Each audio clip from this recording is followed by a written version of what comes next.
Friend, स्वागत है आपका अपने चैनल लास्ट क्लास में। आज की इस वीडियो में मैट्रिक बोर्ड परीक्षा 2022 के लिए सामाजिक विज्ञान का पहला मॉडल पेपर हम आपको बताएंगे। इस मॉडल पेपर में काफी महत्वपूर्ण 48 ऑब्जेक्टिव प्रश्न रहेगा, तो प्लीज आप लोग वीडियो को शुरू से लेके अंत तक देखिएगा। और इसमें से जो भी प्रश्न आपको याद ना हो तो प्लीज आप लोग उसे नोटबुक पे लिख के जरूर याद कर लीजिएगा, क्योंकि मॉडल पेपर के बहुत सारे प्रश्न आपके फाइनल बोर्ड परीक्षा में हूबहू पूछे जाते हैं। तो प्लीज आप लोग वीडियो को शुरू से लेके अंत तक देखिएगा।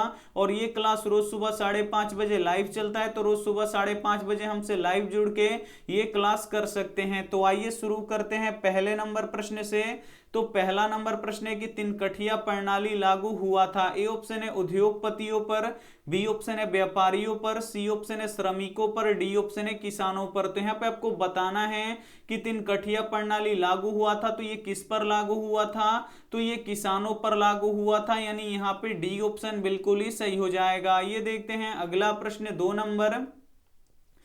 नंबर प्रश्न है कि भारतीय कम्युनिस्ट पार्टी की स्थापना किसने की? ए ऑप्शन है एम.एन. राय ने, बी ऑप्शन है पी.एन. राय ने, सी ऑप्शन है पी.सी. राय ने, डी ऑप्शन है ए.के. सेन ने। तो यहाँ पे आपको बताना है कि भारतीय कम्युनिस्ट पार्टी की स्थापना किसने की? तो एम.एन. राय जी ने किया, इसे आपको याद रखना है। यहाँ पे ए ऑप्शन बिल्कुल ही सही हो जाएगा। ये देखते हैं अगला प्रश्न, तीन नंबर प्रश्न है कि पटना में गोल घर का निर्माण किस वर्ष किया गया? ए ऑप्शन है 1757 ईस्वी में, बी ऑप्शन है 1764 ईस्वी में, सी ऑप्शन है 1786 ईस्वी में, डी ऑप्शन है 1857 ईस्वी में। तो यहाँ पे आपको बताना है कि पटना में गोल घर का निर्माण किस वर्ष किया गया?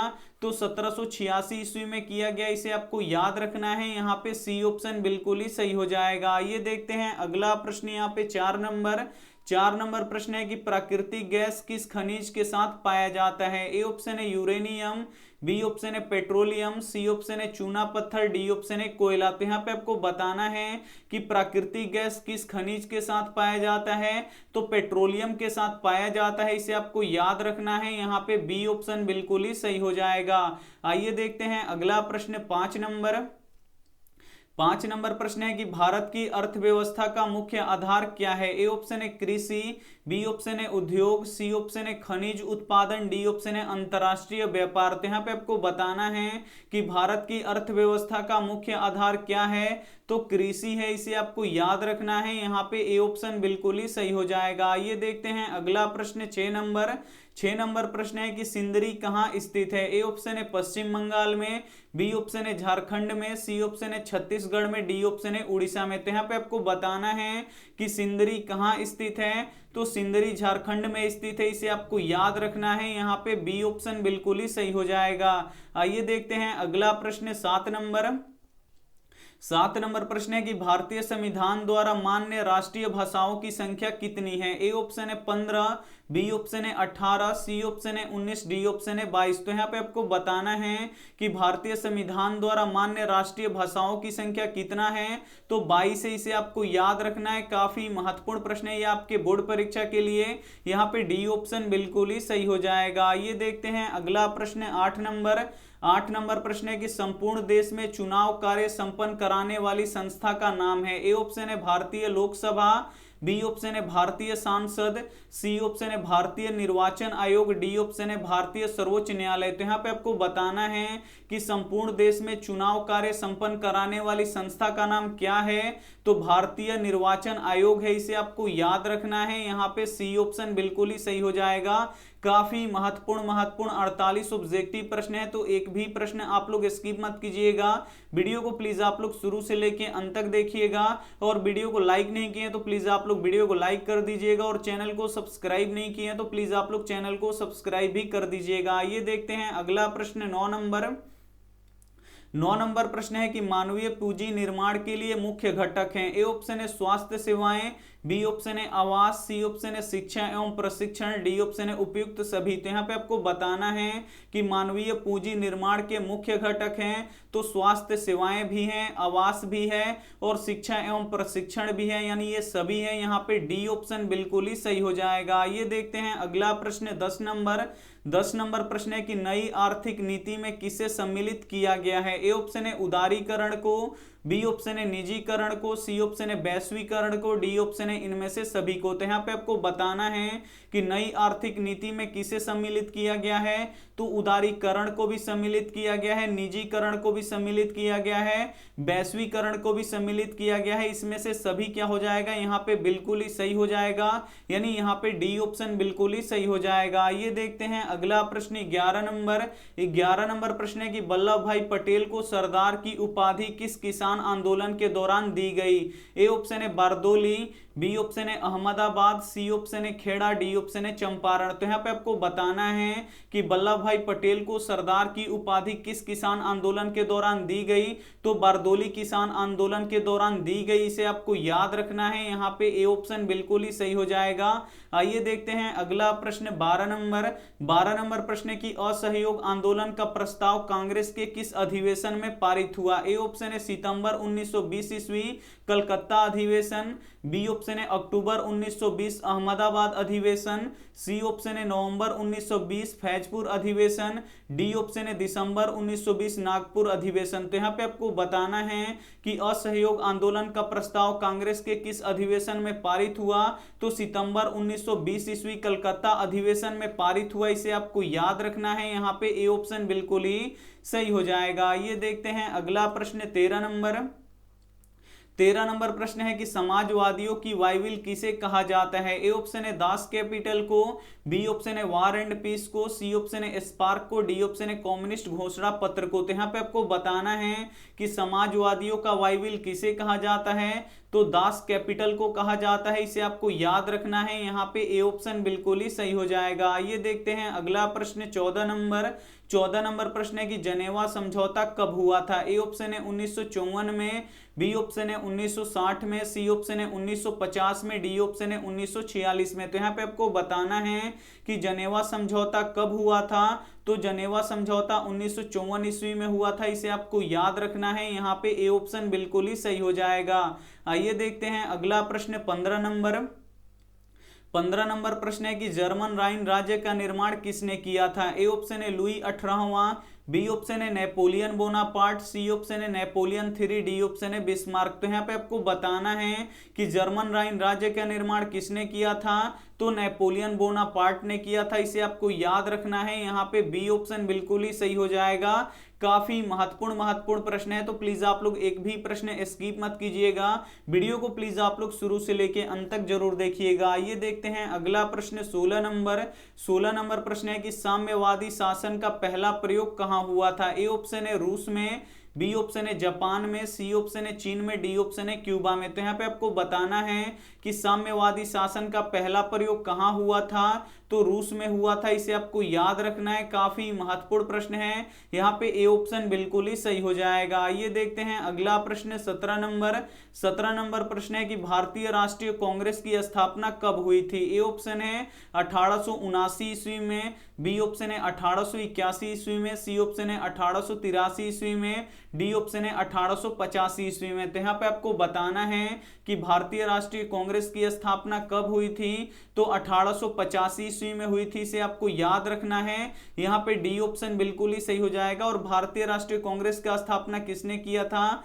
तो ए.ओ. ह्यूम ने किया था। तो ये भी साथ में आपको याद रखना है। आइए देखते हैं अगला प्रश्न 18 नंबर प्रश्न के वी.एस. न्यायपाल कौन थे। ए ऑप्शन है नोबेल पुरस्कार विजेता, बी ऑप्शन है व्यापारी, सी ऑप्शन है इंजीनियर, डी ऑप्शन है मजदूर नेता। तो यहाँ पे आपको बताना है कि वी.एस. न्यायपाल कौन थे, तो ये एक नोबेल पुरस्कार विजेता थे। इसे आपको याद रखना है, यहाँ पे ए ऑप्शन बिल्कुल ही सही हो जाएगा। ये देखते हैं अगला प्रश्न 19 नंबर प्रश्न है कि किसने कहा मुद्रण ईश्वर की दी हुई महत्तम देन है, सबसे बड़ा तोहफा है। ए ऑप्शन है महात्मा गांधी, बी ऑप्शन है मार्टिन लूथर, सी ऑप्शन है मोहम्मद पैगंबर, डी ऑप्शन है ईसा मसीह। तो यहाँ पे आपको बताना है कि किसने कहा मुद्रण ईश्वर की दी हुई महत्तम देन है, सबसे बड़ी तोहफा है, तो मार्टिन लूथर किंग ने कहा था। इसे आपको याद रखना है, यहाँ पे बी ऑप्शन बिल्कुल ही सही हो जाएगा। ये देखते हैं अगला प्रश्न 20 नंबर प्रश्न है कि फॉरवर्ड ब्लॉक की स्थापना किसने की। ए ऑप्शन है जवाहरलाल नेहरू ने,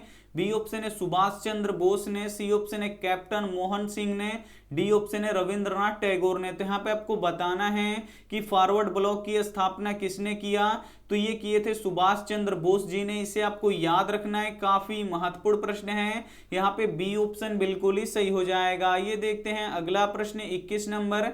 21 नंबर प्रश्न है कि बृहद क्षेत्र में जल की उपस्थिति के कारण ही पृथ्वी को कहते हैं। ए ऑप्शन है उजला ग्रह, बी ऑप्शन है नीला ग्रह, सी ऑप्शन है हरा ग्रह, डी ऑप्शन है लाल ग्रह। तो यहाँ पे आपको बताना है कि बृहद क्षेत्र में जल की उपस्थिति के कारण ही पृथ्वी को क्या कहते हैं, तो नीला ग्रह कहते हैं। इसे आपको याद रखना है। यहाँ पे बी ऑप्शन बिल्कुल ही सही हो जाएगा।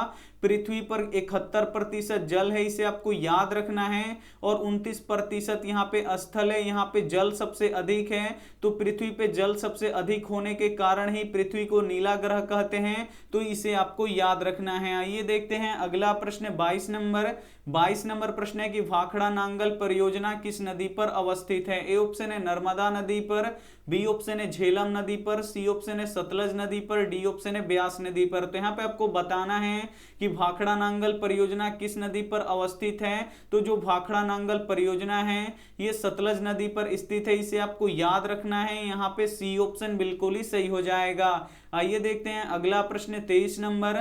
23 नंबर प्रश्न है कि पूर्व मध्य रेलवे का मुख्यालय कहाँ है। ए ऑप्शन है पटना में, बी ऑप्शन है हाजीपुर में, सी ऑप्शन है मुजफ्फरपुर में, डी ऑप्शन है समस्तीपुर में। तो यहाँ पे आपको बताना है कि पूर्व मध्य रेलवे का मुख्यालय कहाँ है, तो हाजीपुर में है। इसे आपको याद रखना है, काफी महत्वपूर्ण प्रश्न है। यहाँ पे बी ऑप्शन बिल्कुल ही सही हो जाएगा। आइए देखते हैं अगला प्रश्न 24 नंबर। 24 नंबर प्रश्न है कि कहलगांव तापीय विद्युत परियोजना किस जिले में अवस्थित है। ए ऑप्शन है भागलपुर में, बी ऑप्शन है मुंगेर में, सी ऑप्शन है जमुई में, डी ऑप्शन है साहेबगंज में। तो यहाँ पे आपको बताना है कि कहलगांव तापीय विद्युत परियोजना किस जिला में अवस्थित है, तो ये भागलपुर जिला में अवस्थित है। इसे आपको याद रखना है। यहाँ पे ए ऑप्शन बिल्कुल ही सही हो जाएगा। ये देखते हैं अगला प्रश्न 25 नंबर। 25 नंबर प्रश्न है कि भारत में सबसे पहले रेलगाड़ी किन दो स्टेशनों के बीच चली थी। ए ऑप्शन है मुंबई से पुणे, बी ऑप्शन है पुणे से अहमदाबाद, सी ऑप्शन है मुंबई से थाने, डी ऑप्शन है हावड़ा से खड़गपुर। तो यहाँ पे आपको बताना है कि भारत में सबसे पहले रेलगाड़ी किन स्टेशनों के बीच चली थी, तो मुंबई से थाने के बीच में चली थी। इसे आपको याद रखना है। यहाँ पे सी ऑप्शन बिल्कुल ही सही हो जाएगा। और कब चली थी, तो 1853 ईस्वी में चला था। तो ये भी साथ में आपको याद रखना है। आइए देखते हैं अगला प्रश्न 26 नंबर। 26 नंबर प्रश्न है कि भारत में कौन सा राज्य सबसे अधिक गेहूं उत्पन्न करता है। ए ऑप्शन है हरियाणा, बी ऑप्शन है पंजाब, सी ऑप्शन है उत्तर प्रदेश, डी ऑप्शन है मध्य प्रदेश। तो यहाँ पे आपको बताना है कि भारत में कौन सा राज्य सबसे अधिक गेहूं उत्पन्न करता है, तो उत्तर प्रदेश सबसे अधिक गेहूं उत्पन्न करता है। इसे आपको याद रखना है। यहाँ पे सी ऑप्शन बिल्कुल ही सही हो जाएगा। आइए देखते हैं अगला प्रश्न 27 नंबर कि किस फसल को सुनहरा रेशा कहा जाता है। ए ऑप्शन है जूट को, बी ऑप्शन है तंबाकू को, सी ऑप्शन है कपास को, डी ऑप्शन है रबड़ को। तो यहाँ पे आपको बताना है कि किस फसल को सुनहरा रेशा कहा जाता है, तो जूट को सुनहरा रेशा कहा जाता है। इसे आपको याद रखना है। यहाँ पे ए ऑप्शन बिल्कुल ही सही हो जाएगा। और यहाँ पे कपास को उजला सोना कहा जाता है, तो इसे भी साथ में आपको याद रखना है। आइए देखते हैं अगला प्रश्न 28 नंबर। 28 नंबर प्रश्न है कि चाय के उत्पादन में विश्व में भारत का स्थान क्या है। ए ऑप्शन है प्रथम, बी ऑप्शन है दूसरा, सी ऑप्शन है तृतीय, डी ऑप्शन है चौथा। तो यहाँ पे आपको बताना है कि चाय के उत्पादन में विश्व में भारत का स्थान कौन सा है, तो दूसरा है। इसे आपको याद रखना है। यहाँ पे बी ऑप्शन बिल्कुल ही सही हो जाएगा। और प्रथम स्थान पर कौन है, तो चीन है। तो इसे भी साथ में आपको याद रखना है। आइए देखते हैं अगला प्रश्न 29 नंबर। 29 नंबर प्रश्न है कि भारत का प्रथम तेल शोधक कारखाना कहाँ स्थित है। ए ऑप्शन है मथुरा में, बी ऑप्शन है बरौनी में, सी ऑप्शन है डिगबोई में, डी ऑप्शन है गुवाहाटी में। तो यहाँ पे आपको बताना है कि भारत का प्रथम तेल शोधक कारखाना कहाँ स्थित है, तो डिगबोई में स्थित है। इसे आपको याद रखना है। यहाँ पे सी ऑप्शन बिल्कुल ही सही हो जाएगा। ये देखते हैं अगला प्रश्न 30 नंबर। 30 नंबर प्रश्न है कि विश्व पर्यावरण दिवस कब मनाया जाता है। ए ऑप्शन है 5 जून को, बी ऑप्शन है 3 अप्रैल को, सी ऑप्शन है 3 दिसंबर को, डी ऑप्शन है 1 दिसंबर को। तो यहाँ पे आपको बताना है कि विश्व पर्यावरण दिवस कब मनाया जाता है। तो विश्व पर्यावरण दिवस 5 जून को मनाया जाता है, इसे आपको याद रखना है। यहाँ पे ए ऑप्शन बिल्कुल ही सही हो जाएगा। काफी महत्वपूर्ण 48 ऑब्जेक्टिव प्रश्न है, तो प्लीज आप लोग वीडियो को एकदम शुरू से लेके अंत तक देखिएगा। और इसमें से जो भी प्रश्न आपको याद ना हो तो प्लीज आप लोग उसे नोटबुक पे लिख के जरूर याद कर लीजिएगा, क्योंकि मॉडल पेपर के बहुत सारे प्रश्न आपके फाइनल बोर्ड परीक्षा में हूबहू पूछे जाते हैं। तो प्लीज आप लोग वीडियो को एकदम शुरू से लेके अंत तक जरूर देखिएगा। आइए देखते हैं अगला प्रश्न 31 नंबर प्रश्न की सत्ता में भागीदारी की सर्वोत्तम प्रणाली कहां विकसित की गई। ए ऑप्शन है श्रीलंका में, बी ऑप्शन है भारत में, सी ऑप्शन है बेल्जियम में, डी ऑप्शन है पाकिस्तान में। तो यहाँ पे आपको बताना है कि सत्ता में भागीदारी की सर्वप्रथम प्रणाली कहां विकसित की गई। तो बेल्जियम में की गई, इसे आपको याद रखना है। यहाँ पे सी ऑप्शन बिल्कुल ही सही हो जाएगा। ये देखते हैं अगला प्रश्न 32 नंबर प्रश्न है कि ताड़ी विरोधी आंदोलन निम्न में से किस प्रांत में शुरू किया गया। ए ऑप्शन है बिहार में, बी ऑप्शन है उत्तर प्रदेश में, सी ऑप्शन है आंध्र प्रदेश में, डी ऑप्शन है तमिलनाडु में। तो यहाँ पे आपको बताना है कि ताड़ी विरोधी आंदोलन निम्नलिखित में से किस प्रांत में शुरू किया गया। तो आंध्र प्रदेश में शुरू किया गया, इसे आपको याद रखना है। यहाँ पे सी ऑप्शन बिल्कुल ही सही हो जाएगा।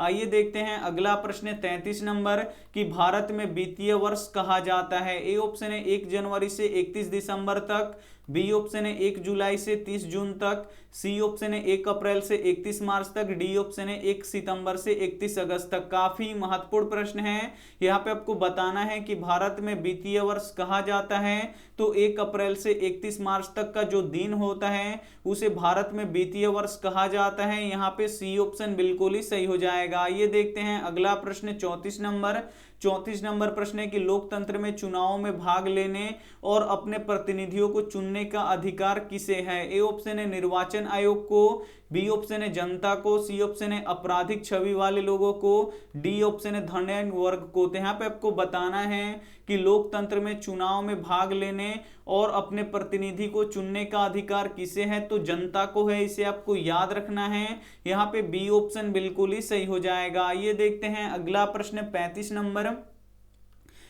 नंबर प्रश्न है कि भारतीय लोकतंत्र के कितने अंग हैं। ए ऑप्शन है 1, बी ऑप्शन है 3, सी ऑप्शन है 4, डी ऑप्शन है 5। तो यहाँ पे आपको बताना है कि भारतीय लोकतंत्र के कितने अंग हैं। तो 3 अंग हैं, इसे आपको याद रखना है। यहाँ पे बी ऑप्शन बिल्कुल ही सही हो जाएगा। कौन कौन है।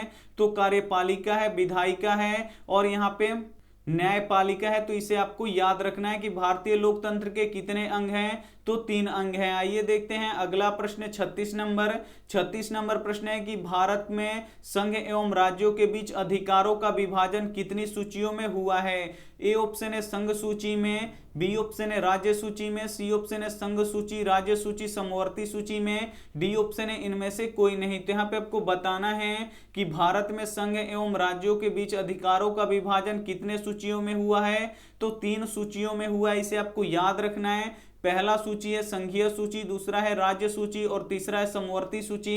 तो इसे आपको याद रखना है। यहाँ पे सी ऑप्शन बिल्कुल ही सही हो जाएगा। ये देखते हैं अगला प्रश्न 37 नंबर प्रश्न है कि वर्तमान में नेपाल की शासन प्रणाली है। ए ऑप्शन है लोकतंत्र, बी ऑप्शन है प्रजातंत्र, सी ऑप्शन है राजतंत्र, डी ऑप्शन है इनमें से कोई नहीं। तो यहाँ पे आपको बताना है कि वर्तमान में नेपाल की शासन प्रणाली क्या है। तो लोकतांत्रिक है, इसे आपको याद रखना है। यहाँ पे ए ऑप्शन बिल्कुल ही सही हो जाएगा। और लोकतंत्र से पहले क्या था। तो राजतंत्र था। तो ये भी साथ में आपको याद रखना है। आइए देखते हैं अगला प्रश्न 38 नंबर प्रश्न है कि संघीय व्यवस्था में सरकार होती है। ए ऑप्शन है दोहरी, बी ऑप्शन है एकल, सी ऑप्शन है ए और बी दोनों, डी ऑप्शन है इनमें से कोई नहीं। तो यहाँ पे आपको बताना है कि संघीय व्यवस्था में सरकार होती है। तो संघीय व्यवस्था में दोहरी सरकार होती है। यहाँ पे ए ऑप्शन बिल्कुल ही सही हो जाएगा। एक राज्य सरकार होता है और एक केंद्र सरकार होता है। तो इसे भी साथ में आपको याद रखना है। आइए देखते हैं अगला प्रश्न 39 39 नंबर प्रश्न है कि 1971 ईस्वी के आम चुनाव में सत्तारूढ़ कांग्रेस ने क्या नारा दिया था? ए ऑप्शन है गरीबी हटाओ, बी ऑप्शन है पूर्ण स्वराज, सी ऑप्शन है ए और बी, डी ऑप्शन है इनमें से कोई नहीं। तो यहाँ पे आपको बताना है कि 1971 ईस्वी के आम चुनाव में सत्तारूढ़ कांग्रेस ने किसका नारा दिया था? तो गरीबी हटाओ का नारा दिया था। इसे आपको याद रखना है। यहाँ पे ए ऑप्शन बिल्कुल ही सही हो जाएगा। ये देखते हैं अगला प्रश्न 40 नंबर प्रश्न है कि संपूर्ण क्रांति का आह्वान किसने किया था? ए ऑप्शन है जयप्रकाश नारायण ने, बी ऑप्शन है मोहनदास करमचंद गांधी ने, डी ऑप्शन है नेहरू ने, डी ऑप्शन है यहाँ पे इनमें से कोई नहीं। तो यहाँ पे आपको बताना है कि संपूर्ण क्रांति का नारा किसने दिया था? तो जयप्रकाश नारायण जी ने दिया था। इसे आपको याद रखना है। यहाँ पे ए ऑप्शन बिल्कुल ही सही हो जाएगा। ये देखते हैं अगला प्रश्न 41 नंबर प्रश्न है कि भारत में योजना आयोग का गठन कब किया गया था? काफी महत्वपूर्ण प्रश्न है ये आपके बोर्ड परीक्षा के लिए कि भारत में योजना आयोग का गठन कब किया गया था। ए ऑप्शन है 15 मार्च 1950 को, बी ऑप्शन है 15 सितंबर 1950 को, यहाँ पे सी ऑप्शन है 15 अक्टूबर 1951 को, डी ऑप्शन है इनमें से कोई नहीं। तो यहाँ पे आपको बताना है कि भारत में योजना आयोग का गठन कब किया गया था? तो 15 मार्च 1950 को किया गया था। इसे आपको याद रखना है। यहाँ पे ए ऑप्शन बिल्कुल ही सही हो जाएगा। आइए देखते हैं अगला प्रश्न 42 नंबर प्रश्न है कि प्लास्टिक मुद्रा है। ए ऑप्शन है एटीएम कार्ड, बी ऑप्शन है ड्राफ्ट, सी ऑप्शन है चेक, डी ऑप्शन है उपयुक्त तीनों। तो यहाँ पे आपको बताना है कि प्लास्टिक मुद्रा है तो प्लास्टिक मुद्रा एटीएम कार्ड होता है। इसे आपको याद रखना है। यहाँ पे ए ऑप्शन बिल्कुल ही सही हो जाएगा। ये देखते हैं अगला प्रश्न 43 नंबर प्रश्न है कि भारत की वित्तीय राजधानी किस शहर को कहा जाता है? काफी महत्वपूर्ण प्रश्न है ये आपके बोर्ड परीक्षा के लिए कि भारत की वित्तीय राजधानी किस शहर को कहा जाता है। ए ऑप्शन है मुंबई को, बी ऑप्शन है दिल्ली को, सी ऑप्शन है पटना को, डी ऑप्शन है बेंगलुरु को। तो यहाँ पे आपको बताना है कि भारत की वित्तीय राजधानी किस शहर को कहा जाता है। तो मुंबई को कहा जाता है। इसे आपको याद रखना है। यहाँ पे ए ऑप्शन बिल्कुल ही सही हो जाएगा। काफी महत्वपूर्ण 48 ऑब्जेक्टिव प्रश्न है तो एक भी प्रश्न आप लोग स्किप मत कीजिएगा। वीडियो को प्लीज आप लोग शुरू से लेके अंत तक जरूर देखिएगा। ये देखते हैं अगला प्रश्न 44 नंबर प्रश्न है कि उपभोक्ता अधिकार दिवस कब मनाया जाता है? ए ऑप्शन है 17 मार्च को, बी ऑप्शन है 15 मार्च को, सी ऑप्शन है 19 मार्च को, डी ऑप्शन है 22 अप्रैल को। तो यहाँ पे आपको बताना है कि उपभोक्ता अधिकार दिवस कब मनाया जाता है। तो 15 मार्च को मनाया जाता है। इसे आपको याद रखना है। यहाँ पे बी ऑप्शन बिल्कुल ही सही हो जाएगा। आइए देखते हैं अगला प्रश्न 45 नंबर कि भारत में सहकारिता आंदोलन का प्रारंभ कब हुआ? ए ऑप्शन है 1904 में, बी ऑप्शन है 1905 में, सी ऑप्शन है 1907 में, डी ऑप्शन है 1920 में। तो यहाँ पे आपको बताना है कि भारत में सहकारिता आंदोलन का प्रारंभ कब हुआ था। तो 1904 ईस्वी में हुआ था। इसे आपको याद रखना है। यहाँ पे ए ऑप्शन बिल्कुल ही सही हो जाएगा। ये देखते हैं अगला प्रश्न 46 नंबर प्रश्न है कि इनमें से किसे पिछड़ा राज्य कहा जाता है? काफी महत्वपूर्ण प्रश्न है आपके बोर्ड परीक्षा के लिए कि इनमें से किसे पिछड़ा राज्य कहा जाता है। ए ऑप्शन है पंजाब को, बी ऑप्शन है केरल को, सी ऑप्शन है बिहार को, डी ऑप्शन है दिल्ली को। तो यहाँ पे आपको बताना है कि इनमें से किसे पिछड़ा राज्य कहा जाता है। तो बिहार को पिछड़ा राज्य कहा जाता है। इसे आपको याद रखना है। यहाँ पे सी ऑप्शन बिल्कुल ही सही हो जाएगा। आइए देखते हैं अगला प्रश्न 47 नंबर कि भारत में किस राज्य की प्रति व्यक्ति आय सर्वाधिक है? ए ऑप्शन है बिहार का, बी ऑप्शन है चंडीगढ़ का, सी ऑप्शन है हरियाणा का, डी ऑप्शन है गोवा का। तो यहाँ पे आपको बताना है कि भारत में किस राज्य का प्रति व्यक्ति आय सर्वाधिक है। तो गोवा का प्रति व्यक्ति आय सर्वाधिक है यानी सबसे अधिक है। यहाँ पे डी ऑप्शन बिल्कुल ही सही हो जाएगा। एक प्रश्न ये भी पूछा जाता है कि भारत में किस राज्य की प्रति व्यक्ति आय सबसे कम है। तो बिहार की प्रति व्यक्ति आय सबसे कम है। तो ये भी साथ में आपको याद रखना है। आइए देखते हैं अंतिम प्रश्न 48 नंबर। भूपटल के नीचे का वह स्थल जहां भूकंप जन्म होता है उसे कहा जाता है। ए ऑप्शन है भूकंप केंद्र, बी ऑप्शन है अधिकेंद्र, सी ऑप्शन है अनुकेंद्र, डी ऑप्शन है इनमें से कोई नहीं। तो यहाँ पे आपको बताना है कि भूपटल के नीचे का वह स्थान जहां भूकंप का जन्म होता है कहा जाता है। तो उसे क्या कहते हैं, तो उसे भूकंप केंद्र कहते हैं। इसे आपको याद रखना है। यहाँ पे ए ऑप्शन बिल्कुल ही सही हो जाएगा। यहाँ पे हम काफी महत्वपूर्ण 48 ऑब्जेक्टिव प्रश्न बता चुके हैं मॉडल पेपर का, और मॉडल पेपर से जो फाइनल बोर्ड परीक्षा होता है उसमें बहुत सारे प्रश्न हूबहू पूछे जाते हैं। तो जब भी मॉडल पेपर आपको पढ़ाया जाए तो प्लीज आप लोग उसे एकदम शुरू से लेके अंत तक देखिएगा, और उसमें से जो भी प्रश्न आपको याद ना हो तो प्लीज आप लोग उसे नोटबुक पे लिख के जरूर याद कर लीजिएगा। आइए देखते हैं यहाँ पे होमवर्क प्रश्न। होमवर्क प्रश्न है, रक्त और लौह का नीति का अपनाया था। यहाँ पे आपको बताना है कि रक्त और लौह नीति किसने अपनाया था। ए ऑप्शन है मेजनी ने, बी ऑप्शन है हिटलर ने, सी ऑप्शन है बिस्मार्क ने, डी ऑप्शन है विलियम ने। तो यहाँ पे आपको बताना है कि रक्त और लौह नीति किसने अपनाया था। तो जो भी ऑप्शन इसमें से सही लगे वो आप हमें कमेंट करके जरूर बताइएगा। वीडियो को लाइक नहीं किए तो प्लीज आप लोग वीडियो को लाइक कर दीजिएगा, अपने दोस्तों के पास इस वीडियो को जरूर शेयर कीजिएगा। चैनल को अभी तक आप सब्सक्राइब नहीं किए हैं तो चैनल को सब्सक्राइब करके साथ में बेल आइकन को ऑल पे दबा लीजिएगा, ताकि जब भी लाइव क्लास हो तो आपके पास नोटिफिकेशन पहुंचता रहे। Thank you for watching. मिलते हैं अगली वीडियो में, तब तक अपना ध्यान रखिए, मन लगा के पढ़ाई कीजिए। Take care and bye.